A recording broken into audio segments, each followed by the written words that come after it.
अब देखिए प्रश्न क्रमांक 2 क्या है।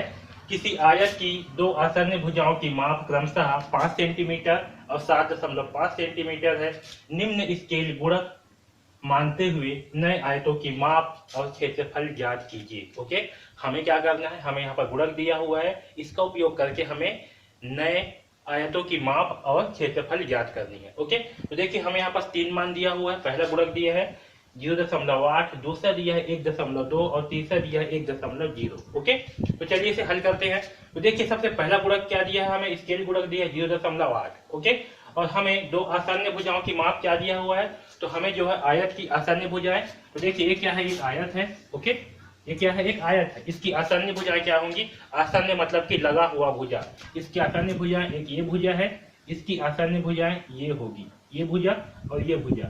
ठीक है, तो इसकी आसन्न होंगी ये, तो ये दोनों भुजाओं को क्या कहेंगे, हम आसन्न भुजाएं कहेंगे। इसी प्रकार से इसके लिए ये आसन्न भुजा है और ये भी है, तो इसके लिए ये या इसके लिए ये भी हो सकता है और ये भी। ठीक है, तो इस प्रकार की भुजाओं को क्या कहेंगे, हम आसन्न भुजा कहेंगे, जो एक दूसरे से लगा हुआ हो।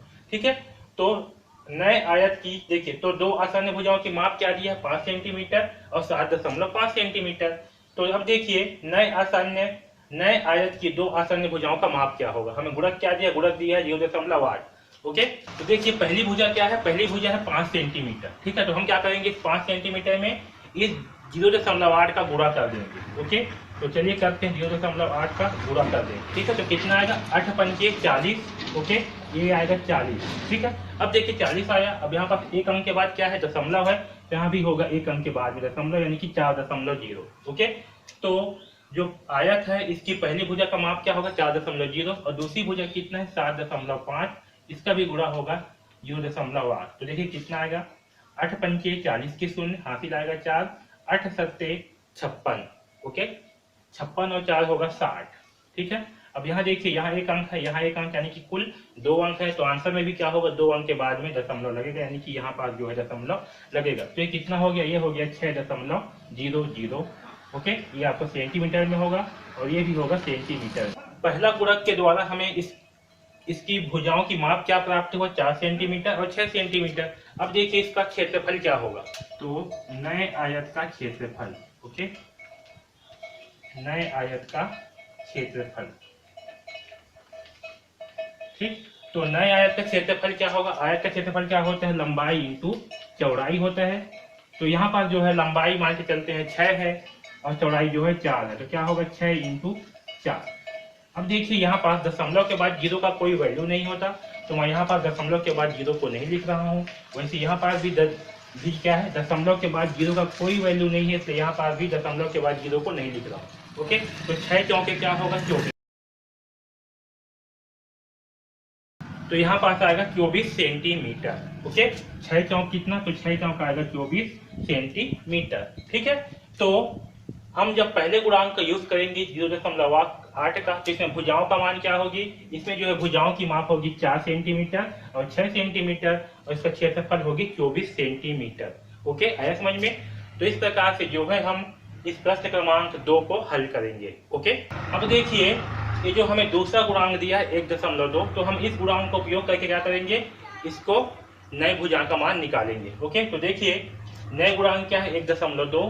तब नए आयत की दो आसन्न भुजाओं की माप क्या होगा, पहली भुजा का माप क्या है 5 सेंटीमीटर, तो हम क्या करेंगे 5 इंटू 1.2 करेंगे, तो हमें क्या प्राप्त होगा, देखिए 12 पंचे 60। ओके, ये हो जाएगा 60। अब एक अंक के बाद क्या है, दशमलव, तो यहाँ भी एक अंक के बाद क्या होगा, यहाँ पर दशमलव लगेगा। ओके, इसी प्रकार से दूसरी संख्या क्या है, 7.5 इंटू 1.2 करेंगे दूसरी भुजा के लिए। तो चलिए करते हैं, 2 पंचे 10 की शून्य, हासिल आएगा 1, 2 सत्ते 14 और 1 होगा 15। ओके, तो ये हो गया 150 इंटू 1 पंचे 5 और 1 सत्ते होगा 7।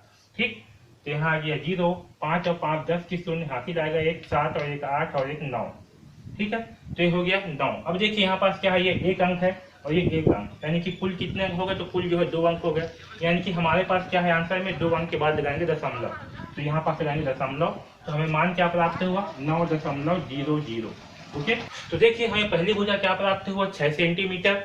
ठीक है, किसमें होगा, ये होगा सेंटीमीटर में, और दूसरी भुजा प्राप्त हुआ 9 सेंटीमीटर। क्या प्राप्त हुआ, 9 सेंटीमीटर जो है प्राप्त हुआ। ओके, तो नए आयत का माप क्या हुआ, एक हुआ 6 सेंटीमीटर, दूसरा हुआ 9 सेंटीमीटर। अब देखिए हमें क्या करना है, इसका क्षेत्रफल ज्ञात कर दी है। ओके, तब नए आयत का क्षेत्रफल, ठीक।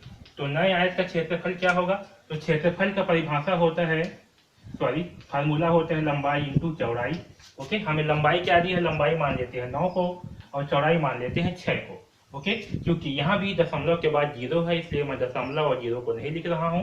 ओके, तो 9 इंटू 6, तो 9 छक्का कितना होगा, तो 9 छक्के होते हैं 54, ठीक है। तो ये आएगा 54 सेंटीमीटर, ठीक है। तो नए आयत का क्षेत्रफल क्या होगा, तो नए आयत का क्षेत्रफल होगा 54 सेंटीमीटर, ठीक, आया समझ में। अब चलिए तीसरा गुणक को जो है लेकर के इसका क्षेत्रफल निकालते हैं। देखिए तीसरा गुणक क्या दिया हुआ है, तो तीसरा गुणक है 1.0, ठीक है। यहाँ कर देते हैं 1.0।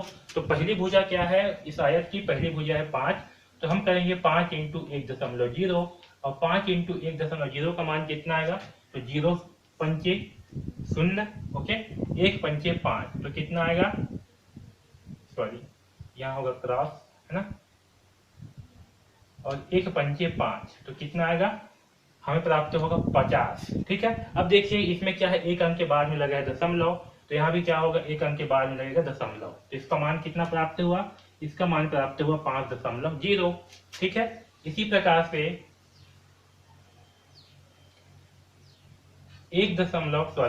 7.5 इंटू 10 करेंगे, 1.0 करेंगे, तो हमें क्या प्राप्त होगा, देखिए 0 0 0 0 0 0, 1 पंचे 5 और 1 सत्ते 7, तो यहाँ से प्राप्त होगा 750। अब देखिए यहाँ भी क्या है, 2 अंक के बाद में लगा है दशमलव, ये 1 अंक और ये 1 अंक कितना हो, 2 अंक, तो यहाँ लगेगा दशमलव, इसका मान होगा 7.50। ओके, तो इसका मान क्या होगा, इसका मान होगा 7.50, ठीक है। ये आपका 7.50, अब इसे मैं मिटा दे रहा हूँ। तो हमारी पहली भुजा का मान क्या आया, 5.0 और दूसरी भुजा का मान आया 7.50।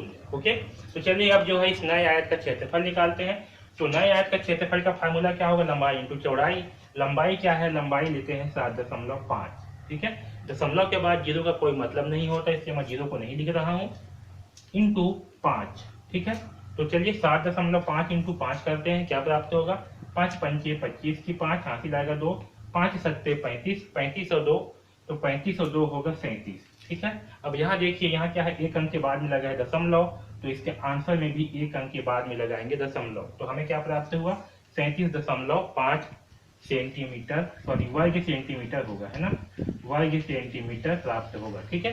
तो जितने भी वर्ग का क्षेत्रफल निकाले हैं हम, सॉरी इस आयत का क्षेत्रफल निकाले हैं, उसमें हमें क्या लिखना है, लास्ट में वर्ग सेंटीमीटर लिखना है, ठीक है। तो इस तीसरा का आंसर क्या आएगा, 37.5 वर्ग सेंटीमीटर, ठीक है। तो इस प्रकार से हम इस प्रश्न क्रमांक 2 को हल करेंगे। ओके।